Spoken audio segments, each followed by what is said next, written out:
عمر بن عبدالعزیز 3 بر اعظم پر حکومت کی. عمر بن عبدالعزیز، بنو امیہ، مروان 9 مہینے حکومت کی. اس کا بیٹا عبد الملک بن مروان 21 برس حکومت کی. اس کا بیٹا ولید 10 سال حکومت کی. اس کا بیٹا سلیمان 2.5 سال حکومت کی. اسی تخت پر بیٹھے عمر بن عبدالعزیز. پہلے چاروں نے اللہ کے شریعت کو قربان کیا حکومت کے لیے. عمر بن عبدالعزیز نے اپنے آپ کو قربان کیا اللہ کے لیے. حکومت کو پاؤں کے تلے رکھا اور اللہ کی رضا کو سامنے رکھا. کیسی سلطنت کی؟ جب گورنر تھے تو 60 اونٹوں پہ سامان چلتا تھا. جب امیر المومنین بنے تو بچے کہنے لگے ماں سے، بچے بچیاں 12 تھے، ماں سے کہنے لگے کہ عید کا موقع آ رہا ہے، ابا سے کہو ہمیں نئے کپڑے تو لے کر دیں. ان کی ماں کا نام ہے فاطمہ، بچوں کی ماں کا نام فاطمہ بنت عبد الملک. یہ دنیاوی سٹیٹس میں سب سے بڑی خاتون گزری ہے. آج تک اس کے لیول کی کوئی عورت نہیں آئی. دادا بادشاہ، باپ بادشاہ، 4 بھائی بادشاہ، 6 خامند بادشاہ، 7 نسبتوں سے یہ عورت شہزادی رہی ہے. حضرت عمر گھر آئے، بیگم نے کہا بچے کپڑے مانگ رہے ہیں. حضرت عمر کہنے لگے میرے پاس تو پیسے نہیں ہیں، تنخواہ میں تو مشکل سے روٹی پوری ہوتی ہے، کہاں سے لے کر دوں؟ تو تھوڑی دیر خاموش رہی بیگم. پھر کہنے لگی آپ ایسا کریں، اگلے مہینے کی سیلری ایڈوانس لے لیں، اس سے میں کپڑے لے لیتی ہوں اور روٹی کا خرچہ میں مزدوری کر کے گھر بیٹھے مزدوری کر کے چلا لوں گی. آپ 1 مہینے کی تنخواہ ایڈوانس لے لیں.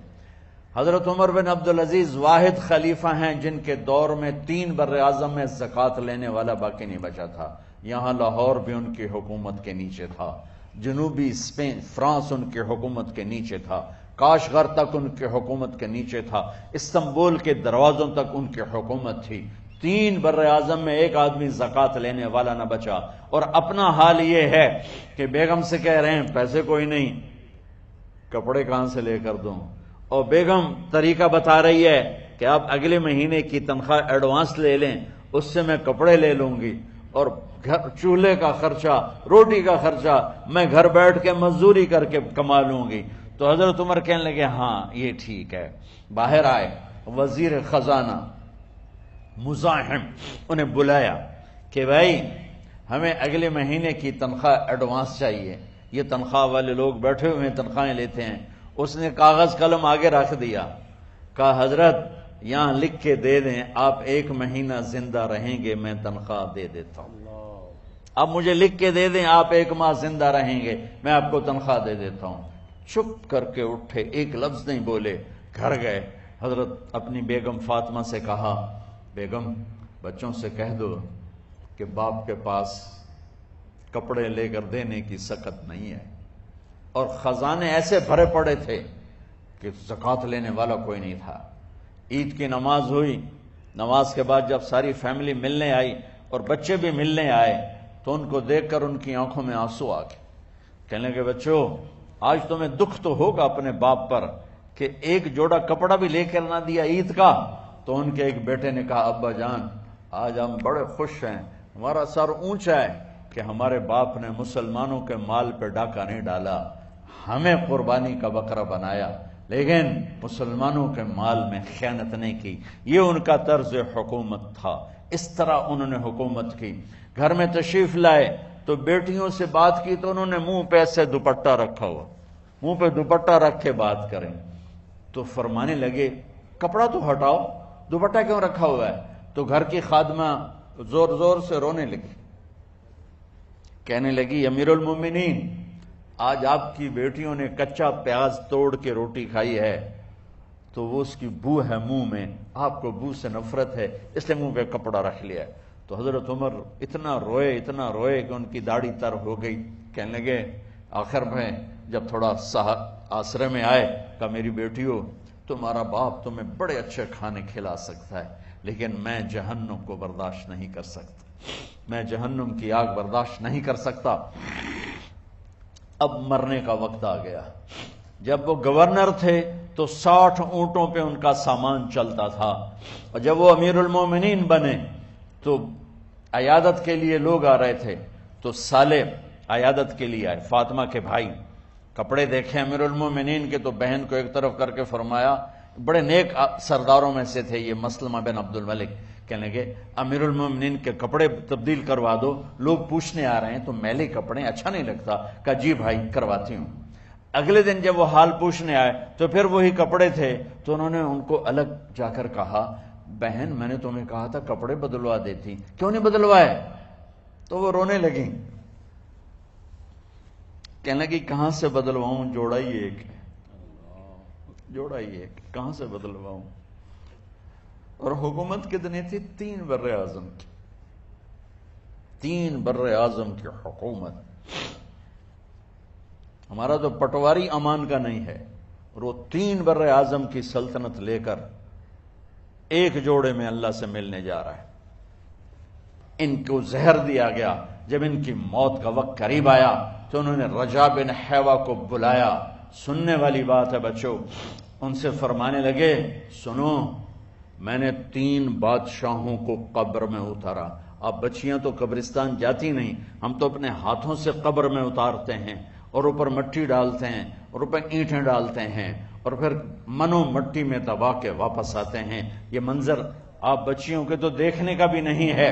وہ کہنے لگے میں نے 3 بادشاہوں کو مٹی میں ڈالا، لیکن ان کے کفن کی گرہ کو جب کھول کے دیکھا تو ان کے چہرے قبلے سے ہٹ چکے تھے اور رنگ ان کے کالے پڑ چکے تھے۔ ولید بن عبد الملک، سلیمان بن عبد الملک، عبد الملک بن مروان، عبد الملک باپ، ولید بیٹا، سلیمان بیٹا، یہ تینوں کا ان کے چہرے کالے ہو گئے تھے اور ان کا قبلے سے منہ پھر گیا تھا۔ اب میں مرنے لگا ہوں، مجھے پہلے ضرور چیک کرنا کہ میرا اللہ میرے ساتھ کیا کرتا ہے۔ پہلے تینوں کی ظلم کی حکومت تھی، ان کے چہرے قبلے سے کیوں ہٹ گئے؟ آپ کو عجب بات بتاؤں، ولید بن عبد الملک روزانہ تہجد میں کھڑے ہو کے 10 سپارے پڑھتا تھا، 10 سپاروں کی تلاوت تہجد میں کرتا تھا کھڑے ہو کے، اور قبلے سے چہرہ ہٹ گیا۔ سلیمان بن عبد الملک تہجد گزار، چہرہ قبلے سے ہٹ گیا، ظلم کیا، ظلم کیا، ظلم کیا، خون کو پانی بنا دیا، حکومت پر شریعت کو قربان کیا، رشتے ناتوں کو قربان کیا۔ اللہ نے قبلے سے چہرے، نمازیں منہ پہ مار دی، روزے منہ پہ مار دیے، حج زکاتیں منہ پہ مار دی، تہجد ان کے منہ پہ مار دی، اور ان کے چہروں کو قبلے سے ہٹا دیا اور رنگ کالے کر دیے۔ عمر بن عبدالعزیز نے اسی سلطنت کو عدل سے بھر دیا، اسی سلطنت کو عدل سے بھر دیا۔ جب ان کا انتقال ہوا،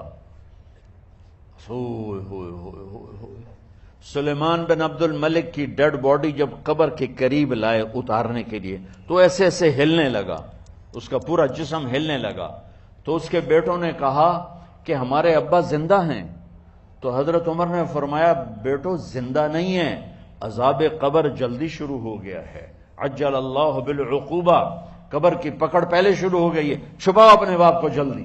جب عمر بن عبدالعزیز کی ڈیڈ باڈی قبر کے قریب کی گئی اور ان کا بھائی اتارو، بھائی وہ باتیں شروع ہو جاتی ہیں، رومال ڈالو، چادر پکڑو، ادھر سے پکڑو، تو ایک دم ایسے ایک پرچہ ہوا میں اڑتا ہوا سب نے دیکھا، وہ آتے آتے آتے آتے آتے آتے یوں آ کے حضرت عمر کے سینے پر گر گیا۔ سب دیکھ رہے ہیں۔ جب پرچے کو اٹھا کے دیکھا گیا تو اس پہ ایک سطر پہ لکھا تھا بسم اللہ الرحمن الرحیم، اور دوسری سطر پہ لکھا تھا براءۃ من اللہ لعمر بن عبد العزیز من النار، یہ عمر کے لیے جہنم کی آگ سے نجات کا پروانہ ہے۔ 3 بر اعظم کی سلطنت لے کر وہ جنت کا پروانہ لے کر دنیا سے گئے۔ جب ان کو قبر میں اتارا گیا تو انہوں نے رجا بن حیوہ سے فرمایا تھا 3 بادشاہوں کے چہرے دیکھے قبلے سے پھر گئے، رنگ کالے پڑ گئے، مجھے تم نے دیکھنا ہے کہ کیا ہوتا ہے۔ تو رجا فرماتے ہیں جب میں قبر میں اترا اور ان کے کفن کی گرہ کو کھول کے دیکھا تو چہرہ قبلے کی طرف فکس تھا، اور مجھے یوں لگا جیسے 14ویں رات کا چاند قبر میں اتر آیا ہو۔ میرے عزیزو، طلبہ و طالبات، اللہ کو اپنی منزل بناؤ، اللہ کو اپنی منزل بناؤ، اللہ کو اپنی منزل بناؤ۔